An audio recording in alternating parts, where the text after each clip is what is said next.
حضرت انس رضی اللہ عنہ سے روایت ہے کہ حضور پاک صلی اللہ علیہ وآلہ وسلم نے فرمایا، جو شخص سورۃ القدر پڑھتا ہے اس کو چوتھا حصہ قرآن پاک کا ثواب دیا جاتا ہے۔ رمضان المبارک میں اس سورت کو کثرت سے پڑھنا روح کی پاکیزگی کا ذریعہ بنتا ہے اور اس کا ثواب بے پناہ ملتا ہے۔ اب میں آپ کو سورۃ القدر کا ایک پاورفل وظیفہ بتاؤں گی۔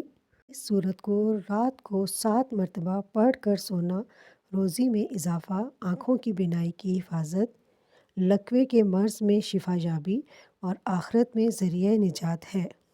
سورۃ القدر مصائب سے حفاظت کے لیے بھی بہت مفید ہے، اس لیے جو شخص اس سورۃ القدر کو سوتے وقت 1 مرتبہ پڑھ کر سوئے اس کا گھر اور جان و مال بحفاظت رہے گا۔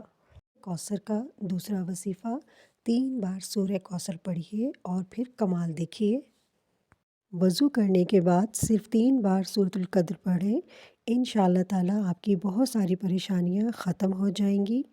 اس عمل کو اپنا معمول بنا لیں، کبھی کسی کی محتاجگی نہیں ہوگی، دشمن کے شر سے بھی محفوظ رہیں گے اور دنیا اور آخرت میں بھی کامیابی پائیں گے انشاءاللہ تعالیٰ۔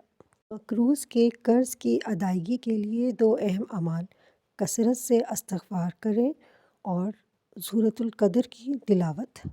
پیاری بہنوں اور بیٹیوں، آپ پورا رمضان یہ سورت پڑھیے، بے شک یہ سورت رمضان کی ہی سورت ہے، اس کی بہت ہی فضیلت ہے، رزق اور دولت کے دروازے کھولنے کا ذریعہ ہے، اس کے پڑھنے سے قسمت بدل جاتی ہے۔